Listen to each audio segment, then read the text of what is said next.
I'm sure every one of us has found ourselves in this ridiculous situation at least once in our lives. A drop of super glue and your fingers are glued together for good. And there you stand, trying to pry them apart, with just one thought running through your head. Who the hell invented this devilish stuff? I used to think the same thing, friends, until I dug deeper. And what I'm about to tell you will turn your understanding of this sticky substance upside down once and for all, because the history of superglue is a real detective story, a comedy of errors, and a scientific drama all rolled into one. And yes, let's be honest, historians have somehow sidestepped the most juicy details for decades. But today I'm laying all my cards on the table. Picture this, 1942. World War II is in full swing.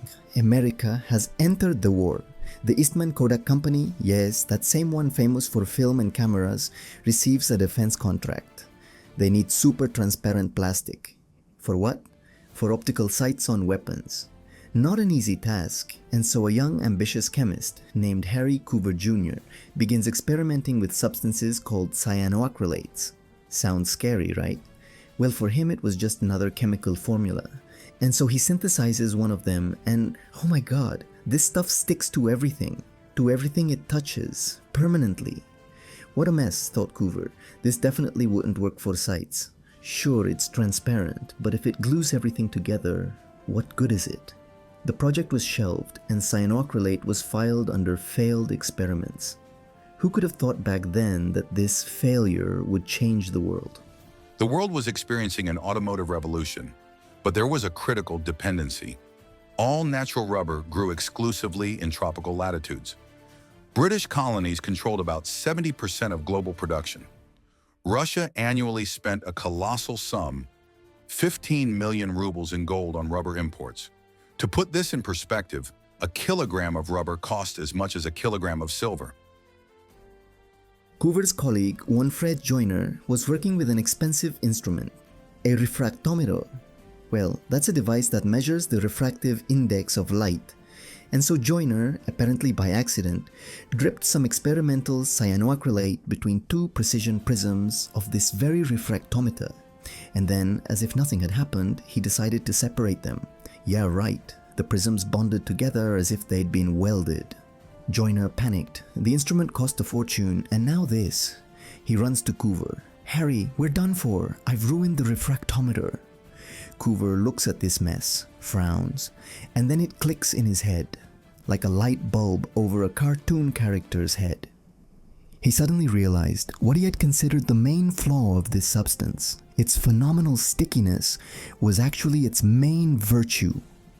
Nobody believed him when Harry Coover said that this sticky mess, which everyone had been cursing, was actually a revolutionary invention. "Wait, Fred," says Coover, "don't rush to throw it away. Come on, give me this glued together thing." He began trying to glue everything in sight. Metal, glass, plastic, rubber, everything bonded instantly and held with a death grip.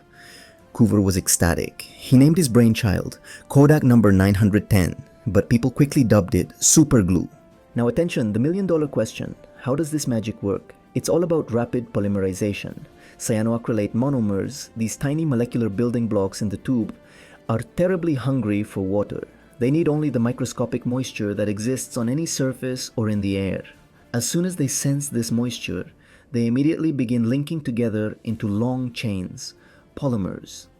Imagine thousands of microscopic zippers that instantly zip up between two surfaces. One drop and you're done. And these chains are so strong that Coover himself once demonstrated on a TV show how a steel rod glued with just one drop of his adhesive withstood a weight of 7 tons. 7 tons, Carl. That's like 2 adult elephants. But like any superhero, superglue has its weaknesses, its Achilles heel. First, it's quite brittle, that is, it's strong in tension, but not so much in shear or impact. So if you glue something and then give it a good whack from the side, it might come off. Second, it doesn't like greasy plastics like polyethylene or polypropylene. You know why the superglue tube itself is made from such plastic? Because the glue simply doesn't stick to it. Otherwise, it would glue itself shut from the inside. Clever, right? And of course, its main enemy is acetone.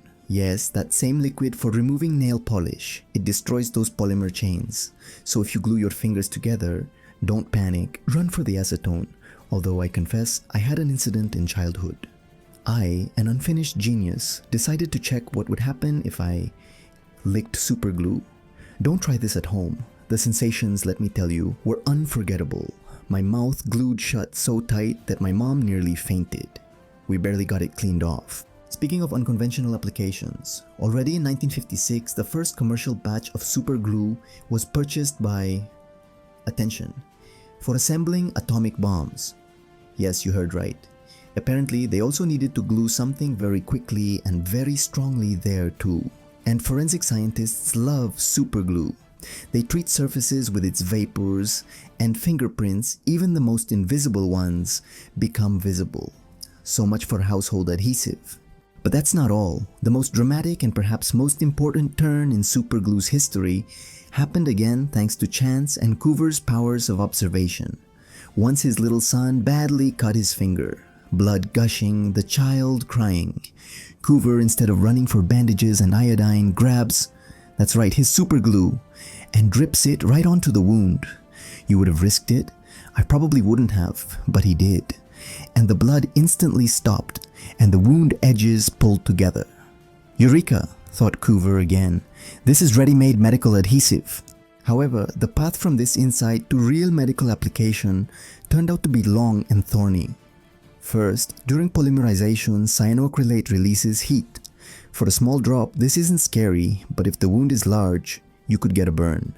Second, when breaking down in the body, it released not very useful substances, like formaldehyde. And third, it was too rigid and brittle for living tissues. But Coover didn't give up. He and his team began tinkering with the molecule, lengthening its carbon chain. And, miracle, the new variant, for example, 2-octyl cyanoacrylate, turned out to be much softer, more elastic, polymerized more slowly, didn't heat up as much, and was much less toxic. In 1964, Coover filed an application with the FDA, that's the American Food and Drug Administration, for his medical adhesive. And here begins that very bureaucratic red tape familiar to many inventors. While officials were thinking, the Vietnam War was going on, and American military surgeons, not waiting for official approval, began using experimental cyanoacrylate spray right on the battlefield. Imagine a wounded soldier, liver damaged, massive bleeding, the hospital far away. And the surgeon simply sprays this adhesive on the wound, and the bleeding stops. How many guys this desperation glue saved, history doesn't tell, but the count is definitely in the hundreds, if not thousands. This isn't just gluing a shelf. And just think about it. 34 years passed. 34.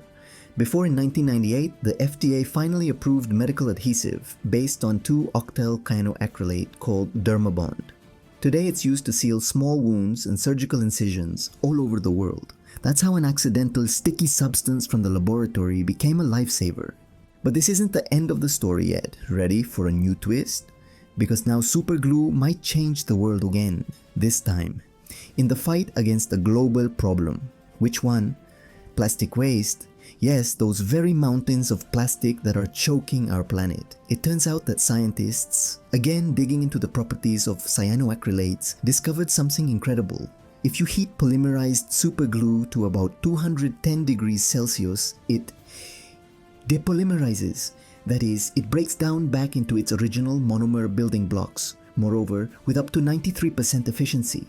Can you imagine? It's like taking apart a Lego construction into separate pieces to then build something new from them. This opens the way to creating potentially infinitely recyclable plastic. Plastic that won't pollute the environment, but will return to the cycle again and again. This is no longer just glue. This is a whole philosophy. So, friends, ordinary super glue, it would seem, turned out to be a real chameleon, a master of disguise, hiding incredible potential within itself. From an accidental mistake in the laboratory, to gluing atomic bombs, from saving soldiers in Vietnam, to a possible solution to the plastic apocalypse problem. Harry Coover himself, by the way, received the US National Medal of Technology and Innovation for his achievements. And until the end of his days, he said that the main thing for a scientist is openness to the new and the ability to see the unexpected in the familiar. If you enjoyed this historical investigation, hit like and subscribe to the channel, because there are still so many unsolved mysteries and amazing stories ahead. And by the way, there's one detail I deliberately kept quiet about today, but it concerns yet another incredible application of super glue. But about that, some other time. Intrigue